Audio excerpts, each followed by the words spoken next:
వానికి ఊరడించు మాటలు. సహోదరుడు భక్త్ సింగ్ గారి పరిచర్య నుండి సేకరించిన అనుదిన ధ్యానములు.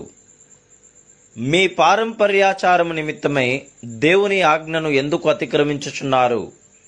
మత్తయి సువార్త 15వ అధ్యాయము 3వ వచనము.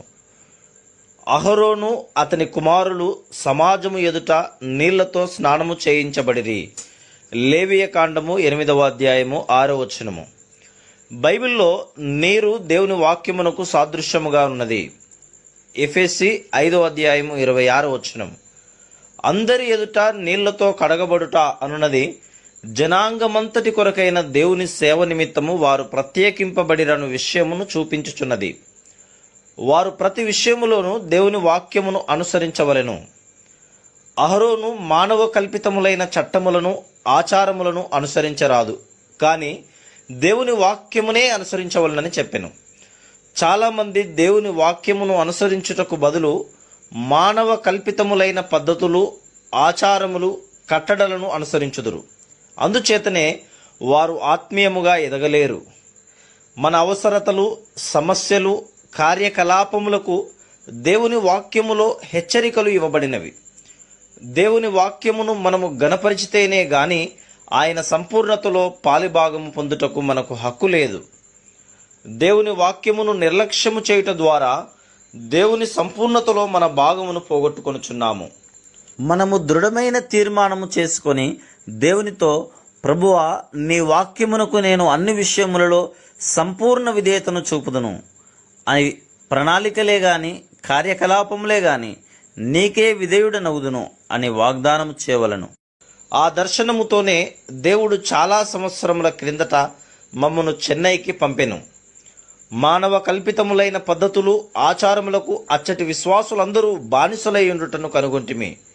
ఎవరైతే మానవ కల్పితములైన ఆచారముల నుండి విడుదల నొందిరో వారు దేవునితో సరైన సంబంధము కలిగి ఉండిరి. ఆచారములకు బానిసలైన వారు ఆత్మీయ గురుడితనములో నుండిరి. వారు దేవుని వాక్యమును సంపూర్ణముగా అనుభవించలేరు. వారి జీవితముల విషయములో దేవుని ఉద్దేశమును కూడా గ్రహించలేరు. అందుచేతనే లక్షలాది మందితో కూడిన సమాజము ముందు మోషే అహరోను మరియు అతని కుమారులను నీళ్లతో కడిగెను. అది బహిరంగ ప్రదర్శన కొరకు కాదు, మాదిరిగా నుండుటకే. మొట్టమొదటగా అహరోను నిందారహితుడుగా నుండవలెను. దేవుని శక్తి వలన అతడు నిందారహితుడయ్యను. దేవుడు తన బలమైన హస్తము చేత అతనిని ఏర్పరచుకొనెను గనక అతడు కలంకము లేనివాడుగా నుండెను. అదే విధముగా మనము ఏ కలంకము లేకుండా ఉండవలనని మనంతట మనము ప్రయత్నించిన ఎడల జయము పొందలేము. మనము తప్పనిసరిగా ఏదో ఒక పొరపాటు, పతనము, బలహీనతను ఎప్పుడో కలిగి ఉందము. మన మానవ ప్రయత్నముల వలన మనము నీతిమంతులముగా చేయబడలేము. యేసుక్రీస్తు ప్రభువే మన నీతి, మన సామర్థ్యము. ఆయన మనలను సంపూర్ణులుగాను పరిపూర్ణులుగాను చేయును, మన సామర్థ్యం వలన కాదు. కొలస్సీలకు రాసిన పత్రిక 2వ అధ్యాయము 10వ వచనములో ఇట్లు చదువుచున్నాము, ఆయన యందు మీరును సంపూర్ణులై ఉన్నారు. ఇది చాలా సహాయకరమైన, ప్రాముఖ్యమైన వచనము. యేసుక్రీస్తు ప్రభువే నా పరిపూర్ణత, నా సామర్థ్యము. అందుచేతనే మనము యేసుక్రీస్తు ప్రభువు నామమున ప్రార్థన చేయుదుము. తెలిసియో తెలియకో మనము, ప్రభువా, నా అంతట నాకు నీ యొద్దకు వచ్చు అర్హత లేదు, గాని నీవు నా కొరకు ఏమి చేస్తువో దానిని బట్టి నీ యొద్దకు వచ్చుచున్నాను అని చెప్పుదుము.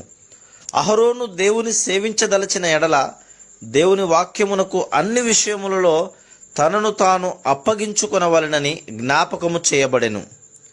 అతడు అనుదినము దానిని అభ్యాసము చేయవలెను.